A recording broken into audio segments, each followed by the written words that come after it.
Hi hello welcome to our channel. నేను మీ సిరి. ఈరోజు మనం చెప్పుకోబోయే కథ వలపు వర్ణం పార్ట్ 80. కథలోకి వెళ్ళే ముందు స్టోరీని లైక్ చేయండి. తారని అతని హస్బెండ్ కిరణ్తో వెళ్ళే అప్పగింతల ప్రోగ్రాం అయిపోయింది.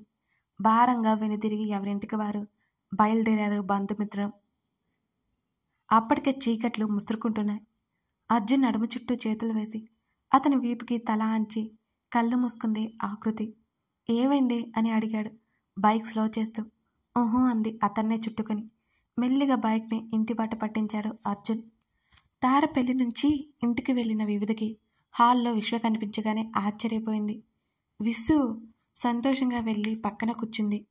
వివి, వెళ్ళి ఫ్రెష్ అయ్యరా, బయట తిరిగి వచ్చి విశ్వని అంటుకుంటే ఎలా, సీరియస్గా చెప్పింది సుధా.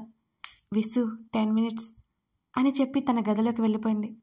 ఆంటీ, ఉన్నపలంగా బయలుదేరి వచ్చేమన్నారు, ఏమైంది అని అడిగాడు విశ్వ. విశ్వ, నిన్నొకటి అడుగుతాను, చెప్తావా? నిజాయితీగా నిజం చెప్పాలి అని అంది సుధా. ఏంటాంటీ ఇది? నిజమే చెప్తాను అన్నాడు విశ్వ. వివిధ మీద నీ అభిప్రాయం ఏంటి అని అడిగింది. అర్థం కాలేదాంటీ అని అయోమయంగానే చూశాడు.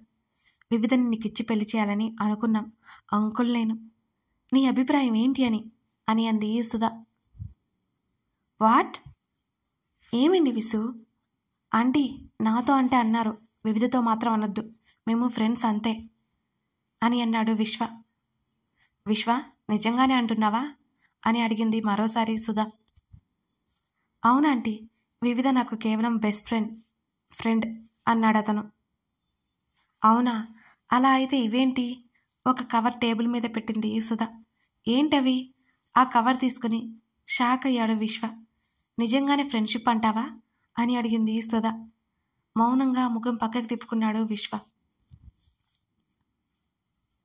వివిధ రావడంతో ఆ కవర్ దాచేశాడు విశ్వ. కాఫీ తెస్తాను అని కిచెన్లోకి వెళ్ళిపోయింది సుధా. ఫ్రెష్ అయ్యి నైట్ వేర్లోకి మారిపోయింది ఆకృతి. హేమ బలవంతం చేయడంతో కొంచెం తిన్నది. బాల్కనీలో ఉయ్యాల్లో కూర్చొని ఆలోచనలో మునిగిపోయింది. ఈ 2 సంవత్సరాల్లో ఎంతో మార్పు. తనది ఎంటెక్ కంప్లీట్ చేసింది. వివిధేమో జాబ్కి వెళ్ళిపోయింది. అర్జున్ జాబ్ మానేసి వాళ్ళ కంపెనీ హ్యాండిల్ చేస్తున్నాడు. వీటంటి తర్వాత వారి ప్రేమ అంతకంతకు పెరుగుతోంది, కానీ ఎక్కడా తగ్గలేదు. ఇక తనకు ఉన్న చిన్న దిగులు వివిధ. అవును, వివిధని చూస్తుంటే ఒక్కోసారి భయంగా ఉంటుంది ఆకృతికి. ఎప్పుడూ ఖాళీ లేకుండా ఏదో ఒక వర్క్ చేస్తూనే ఉంటుంది. తన జీవితంలోకి ముఖ్యంగా ఎవరినైనా రాణిస్తుందా లేదా? ఇప్పుడు వివిధ అన్నిటిలో బెస్ట్గా ఉంది. మరి తనకు ఒక తోడు అవసరం. ఆ తోడు ఎవరు? ఆకృతి తలంతా బరువుగా అనిపించింది. అర్జున్ కాల్ చేయడంతో లిఫ్ట్ చేసింది. టెర్రస్ మీదకి రా అని చెప్పి అతను కాల్ కట్ చేశాడు. ఆమె టెర్రస్ మీదకి వెళ్ళింది. అర్జున్ దగ్గరికి వెళ్ళి అతని చేతిని చుట్టుకుని అతని భుజం మీద తలవాల్చింది ఆకృతి. ఏమైంది అని అడిగాడు. ఏం లేదు, నాకు నిద్ర వస్తుంది. సరే వెళ్దామా అన్నాడు వెంటనే. ఊహు, ఇక్కడే పడుకుంటా అంది. తింగరి అని ఆమె తల మీద తట్టాడు అర్జున్. వాటర్ ట్యాంక్ పక్కన చిన్న గట్టి లాంటి ప్లేస్ ఉంటే కూర్చున్నాడు అర్జున్. అతని పక్కనే కూర్చొని అతని మీద వాలిపోయింది ఆకృతి. బావా, నిన్నొకటి అడగనా అంది. చెప్పు, ఏంటో? అడగనా అని దీర్ఘం తీసావంటే ఏదో ఉంది, ఏంటో అది అని అన్నాడు తల తిప్పి ఆకృతి వైపు చూస్తూ. నువ్వు డ్రింక్ చేస్తావా చిన్నగా అంది ఆకృతి. లేదే, అలవాట్లేదు నాకు. ఆమె వైపు చూసి నవ్వాడు. మరి ఆ రోజు ఎందుకు తాగావు అని అడిగింది. ఏ రోజు అని అడిగాడు అర్జున్. ఆ రోజు బావా, 2 years బ్యాక్. నాకు గుర్తు రావట్లేదు, ఎప్పుడబ్బా అని ఆలోచిస్తున్నట్టు అర్జున్ ముఖం పెట్టాడు. బావా, నీకు గుర్తుకు వచ్చిన రానట్టు బిహేవ్ చేయకు, చెప్పు అంది మూతి ముడుచుకొని ఆకృతి. నిజంగా గుర్తులేదు. ఏ రోజే? అదే ఆ రోజే బావా, నేను నీకు ప్రపోజ్ చేసిన ముందు రోజు అని పళ్ళు నూరుకుంది. ఆ రోజా అని ఫోజ్ కొట్టాడు. మోచేత్తో అతని డొక్కలో పొడిచింది ఆకృతి. రాక్షసి అన్నాడు. ఇప్పుడు చూడు వెంటనే ఎలా గుర్తుకొచ్చిందో అంది రొసరొసలాడుతూ. నువ్వేం చెప్తావా విందామని అని నవ్వాడు. మళ్ళీ అతని భుజం మీద కొట్టింది. కొట్టకే అన్నాడు మరింత బాధగా ముఖం పెట్టి. దొంగవి నువ్వు. సరే, ముందు విషయం చెప్పు అతని చేతిని తన చేతితో బంధించి అడిగింది ఆకృతి. లేదే, నాకు అలవాట్లేదు. ఆ రోజు అసలు తాగితే కదా అన్నాడు అర్జున్ ఆకృతిని చూస్తూ. ఏంటి, నువ్వు ఆ రోజు డ్రింక్ చేయలేదా? అదిరిపడింది ఆకృతి. ఆ, కళ్ళెగరేశాడు నవ్వుతూ. నన్ను చీట్ చేసావు కదా, యూ చీటర్ అంది అతని చేతి మీద కొడుతూ పదే పదే. నేనేం చేశానే? కొట్టకే బాబు, ఇలా కొడుతున్నావేంటి అన్నాడు లేచి ఆమె నుంచి తప్పించుకుంటూ. ఆ రోజు ఎంత యాక్టింగ్ చేశావు బావా, అసలు వదలు నిన్ను అంది అర్జున్ వెంట పడుతూ ఆకృతి. నిన్నెవరు వదలమన్నారే, వదలకు అన్నాడతను నవ్వుతూ. కావాలని చేశావు, నాకు ఆ రోజు స్మెల్ రాలేదు, కానీ పట్టించుకోలేదు నేను. నిన్నలా చూసి నాకు బుర్ర పని చేయలేదు. దొరికావు అంటూ అతన్ని పట్టుకుంది ఆకృతి. నువ్వు గ్రేట్, నీ అంత ఎనర్జీ కూడా లేదు నాకు దిగులుగా చెప్పాడు అర్జున్. చాలేరా, అర్జున్ షర్టు పట్టుకుని లాక్కుపోయింది. పిల్లిలా ఉండేదానివి, నన్ను పిల్లించేశావు, హతవిధి అన్నాడతను డ్రామాటిక్గా. ఓవర్ అయింది బావా, ఇప్పుడు చెప్పు అంది సీరియస్గా చూస్తూ అతన్ని వదిలి. నీ తిక్క చేష్టలకి నాకు పిచ్చెక్కి అశ్విన్ దగ్గరికి పోయాను. ఆంటీ అంకుల్ ఊళ్ళో లేరట. అశ్విన్ గాడు వినోద్ గాడు అప్పటికే ట్రయల్ వేద్దామనుకుని బాటిల్స్ తెచ్చుకున్నారట. నాకు ఆఫర్ చేశారు, వద్దు అన్నాను. నాకు అసలు అలవాటు లేదు కాబట్టి. అశ్విన్ కాల్ మాట్లాడుతూ వెళ్ళిపోయాడు. వినోద్ గాడు తాగే బిజీలో ఉన్నాడు. తాగితే నిజంగా ఏమీ గుర్తుకుండదారా అని అన్నాడు వినోద్. నాకేం తెలుసు అన్నాను నేను చాలా విసుగ్గా. ఒకసారి మా ఇంటి పక్కన అంకుల్ తాగేసి పడిపోయి పిచ్చి పిచ్చిగా వాగుతుంటే పాపం ఆంటీ తెగ బాధపడుతూ లోపలికి తీసుకెళ్లారు. వదిలేయక మళ్ళీ తొక్కలో సపర్యలు అన్నాడు వినోద్. అదే కదా ప్రేమంటే, అశ్విన్ లోపలికి వస్తూ అన్నాడు. అప్పుడే నాకు ఆ థాట్ వచ్చింది. ఇంట్లో ఎవరూ లేరు, మ్యాక్సిమం ఓపెన్ అవుతామనుకున్నాను నేను. డ్రింక్ తాగాను అన్నట్టు వాళ్ళు తెచ్చుకున్న దాంట్లో పడబోసేసా. అలాగే పడిపోయాను. పాపం అశ్విన్ గాడైతే భయపడి చచ్చాడు. అప్పటికే వాడు డ్రింక్ చేయలేదు. వినోద్ ఫుల్గా తాగి అక్కడే పడిపోయాడు. రే అశ్విన్, త్వరగా ఇంటికి తీసుకుని వెళ్ళరా అని మత్తుగా చెప్పాను నేను. వాడి పరిస్థితి చూడాలి. అబ్బా, నన్ను ఇంటి ముందుకు తీసుకువచ్చి ఏం చేయాలో తెలియక జుట్టు పీక్కుంటుంటే ఆకృతి అన్నాను నేను చిన్నగా. నేను తీసుకుని వచ్చాడు వెంటనే వాడు. చెప్పడం ముగించి ఆకృతిని చూశాడు అర్జున్. బావా, నిన్ను అలా చూడగానే ఆ రోజు ఎంత భయం వేసిందో తెలుసా అంది కోపంగా. నువ్వు నా చిన్నారి బంగారానివే, చిన్నపిల్లాడికి పెట్టినట్టు ఏం తినిపించావే, ఎన్ని మాయమాటలు చెప్పావు, మరోసారి ఫ్లాట్ నీకు అన్నాడు అర్జున్ నవ్వుతూ. నీకన్నీ వేళాకోళమే అంది మూతి ముడుచుకొని. నీ అర్థం లేని భయంతో నన్ను బాధ పెట్టి మరీ నువ్వు బాధపడ్డా అన్నాడు ఆమె చెంప మీద చేయి వేసి నిమురుతూ.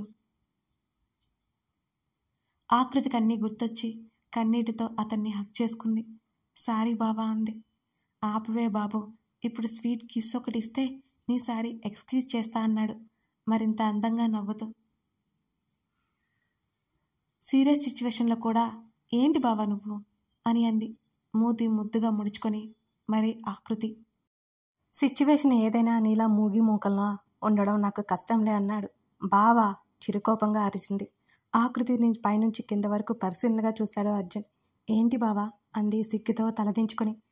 అప్పటినుంచి ఇలాగే ఉన్నావేంటా అని చూస్తున్నా అన్నాడు. ఎలా ఉన్నాను? అయోమయంగా తను చూసుకుంది. నీలో కొంచెం కూడా మార్పు లేదే అన్నాడు. ఎందుకు లేదు, ఈ మధ్య బొద్దుగా అయ్యాను, హైట్గా అయ్యాను అంది గర్వంగా. హుష్ దేవుడా అన్నాడు జుట్టు చెరుపుకుంటూ. ఏమైంది? మిల్లీమీటర్ మందం, సెంటీమీటర్ హైట్ పెరిగా, దానికే ఇంత బిల్డప్పా అన్నాడు అర్జున్. కనుబొమ్మలు దగ్గరికి తెచ్చి ముఖం ముడుచుకుంది ఆకృతి. మూతి ముడవడంలో ముందుంటావులే. ఆమె కింద పెదవి అతను లాగాడు. అర్జున్ చేతి మీద కొట్టింది ఆకృతి. ఏంటి ఇది ఇలా కొట్టేస్తున్నావు అన్నాడు అతను. నేనా? ఎప్పుడు? ఇప్పటి వరకు నువ్వు కొట్టిన వాటికి బదులివ్వాల్సిందే అన్నాడు అర్జున్. కొడతావా? ఆకృతి నోరు తెచ్చుకుంది. నాకు చేతనన్నంత బదులిస్తా అన్నాడు షర్ట్ హ్యాండ్స్ వెనక్కి మడుస్తూ. గట్టిగా కళ్ళు మూసుకుంది ఆకృతి. కౌగిలిలో బంధించేశాడు. కళ్ళు తెరిచి తల ఎత్తి అర్జున్ని చూస్తూ సన్నగా నవ్వింది. చాక్లెట్ అంటూ వివిధ ముందు పెట్టాడు విశ్వ. నిజంగా సర్ప్రైజ్, ఈ చాక్లెట్ నువ్వు కాదు అంటూ తీసుకుంది వివిధ. విశ్వ నవ్వాడు ఆమె మాటలకి. ఏంట్రా ఈ సడన్ సర్ప్రైజ్? చాక్లెట్ చేతుల్లోకి తీసుకుని అటు ఇటు తిప్పింది. నువ్వే కదా చాక్లెట్ కావాలి అన్నావు, తీసుకొచ్చాను అని బదులిచ్చాడు విశ్వ. నేను అడుగుతుంది నీ గురించి అంది విశ్వని చూస్తూ. నేను రావడం సర్ప్రైజ్ కాదు అన్నావు అన్నాడు విశ్వ. అది నిజమే, నువ్వెందుకు వచ్చావు చెప్పు ముందు అని అడిగింది వివిధ. ఎందుకు వచ్చావు అన్నావు కదా, ఇప్పుడే వెళ్ళిపోతున్నాను ఆంటీ, నా బ్యాగ్ కొంచెం తీసుకురారా అని అన్నాడు విశ్వ. ఎక్కువైనట్లేదు అంది వివిధ. ఏంటది? విస్సు. సరే సరే ఆంటీ వాళ్ళు రమ్మంటే వచ్చాను అని నవ్వుతూ బదులిచ్చాడు విశ్వ. విశ్వనే చూసింది వివిధ.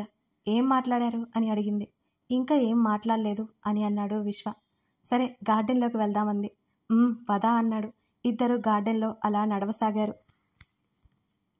చల్లగాలి వీస్తోంది. ముఖం మీద పడుతున్న ముంగురుల్ని చెవి వెనక్కి అనుకుంది. వెన్నెల్లో ప్రకాశవంతంగా వెలుగుతున్న వివిధ ఒక అద్భుతంలా తోచింది విశ్వకి. ఎలా ఉంది లైఫ్ అని అడిగాడు. అర్జున్ కూడా అలాగే అడిగాడు తన్ని. నవ్వింది చిన్నగా. బాగుందిరా ప్రజెంట్, బోర్ ఏం లేదు అంది. బోర్ కొట్టిందా అనలేదు. నువ్వు ఎలా ఉన్నావు అని అడిగాను అని అన్నాడు విశ్వ. కనబడుతున్నాను కదా. ఉన్నాను హ్యాపీగా అంది చిన్నగా. కనబడుతున్నావు లోపల మరి? వివిధనే సూటిగా చూశాడు విశ్వ. అర్జున్ లేడులే, కంగారు పడుకు అని నవ్వింది. వివి అన్నాడు సీరియస్గా. నిజమే చెప్తున్నాను రా అంది తల తిప్పి ఏటో చూస్తూ. గుడ్, ఇక ఇంతేనా లైఫ్ అని అడిగాడు. ఏమో చూద్దాం విస్సు అంది మళ్ళీ తనే. చెప్పు వివి, ఎవరైనా ప్రేమించావా అని అడిగింది వివిధ. వివిధ నుండి ఆ క్వశ్చన్ ఊహించలేదు విశ్వ. ఎందుకలా అడుగుతున్నావు వివి? ఏం లేదులే, చెప్పు ముందు. ఏం చెప్పాలో అర్థం కాలేదు విశ్వకి. లేదు అని అబద్ధం చెప్పలేడు, ప్రేమించాను అని నిజమో చెప్పలేడు. అర్థమైంది అని నవ్వింది. నో వివి, ఎక్కువ ఊహించుకోకు అని అన్నాడు. ఇప్పుడు నీ మనసు ఖాళీగా ఉందంటావు. సూడిగా విశ్వ కళ్ళల్లోకి చూసింది వివిధ. వివిధ తననే అలా చూస్తుంటే ఏం మాట్లాడాలో అర్థం కాలేదు విశ్వకి. వివిధ మనసులో ఏముందో తెలియట్లేదు విశ్వకి. విస్సు అని అతని చేతిని పట్టుకుంది. అయోమయంగా వివిధనే చూస్తున్నాడు. నువ్వంత ఆలోచించకు, ఊరికే అడిగాను. నువ్వింకా పెళ్లి చేసుకోలేదేంట్రా అని నవ్వింది వివిధ. ఊపిరి పీల్చుకున్నాడు విశ్వ. నీకేదో అయిందనుకున్నాను అని అన్నాడు. నాకా? ఆహా, నేనొక సెల్ఫిష్ నిర్ణయం తీసుకున్నానురా అంది వివిధ. ఏంటది? విశ్వలో తెలియని కంగారు మొదలైంది ఆమె మాటలకి. నేను పూణే కానీ ముంబై కానీ వెళ్ళిపోతాను. మా ఆఫీస్ బ్రాంచ్ అక్కడ కూడా ఉంది అంది వివిధ. ఏం మాట్లాడుతున్నావు వివి? ఆంటీ అంకుల్ బాధపడతారని తెలీదా? సీరియస్గా వచ్చింది విశ్వ మాట. నేను షెల్ఫిష్ అయిపోయాను, అదే చెప్తున్నానురా. ఒంటరిగా ఉండాలనిపిస్తోంది. వివి, ఇప్పుడే చెప్పావు అర్జున్ని మర్చిపోయాను అని అన్నాడు విశ్వ. చచ, ఆ కారణం కాదురా. మరి ఏ కారణం? అసహనం విశ్వలో. అమ్మ పెళ్ళి అంటోంది. నేను పెళ్ళికి ఇప్పుడే సిద్ధంగా లేను. ఆంటీతో నేను మాట్లాడతాను అన్నాడు విశ్వ. నువ్వు ఎక్కడికి వెళ్ళనవసరం లేదు. అది కాదురా, కొన్ని రోజులు అంతే. నీ నిర్ణయం నాకు నచ్చలేదు వివి. దేనిలో అయినా సపోర్ట్ చేసే నేను ఇప్పుడు మాత్రం అసలు నీ మాట వినను, ఏకీభవించను తేల్చి చెప్పాడు విశ్వ. నీకు నచ్చినా లేకుండా నేనైతే వెళ్ళిపోతాను అన్నది.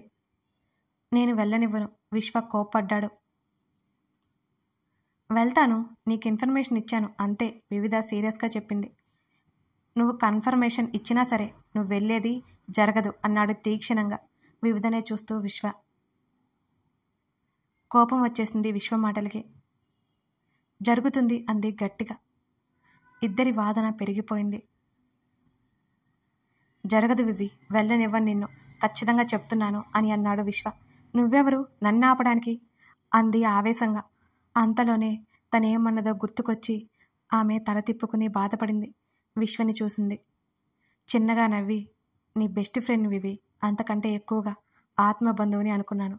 కాదు అని అర్థమైంది అని అన్నాడు. విస్సు, అది కాదు, ఏదో ఆవేశంలో. పర్లేదు వివి అన్నాడు అతను. నేను వాంటెడ్గా అనలేదు విస్సు, కోపంలో అంది నచ్చజెప్తూ. ఇప్పుడు నేనేమీ అనలేదు వివి, దిగులు పడకు అని అన్నాడు విశ్వ. నువ్వు వెళ్ళడం నాకు నచ్చలేదు, తర్వాత నీ ఇష్టం అని అతను అక్కడి నుంచి వెళ్ళిపోయాడు.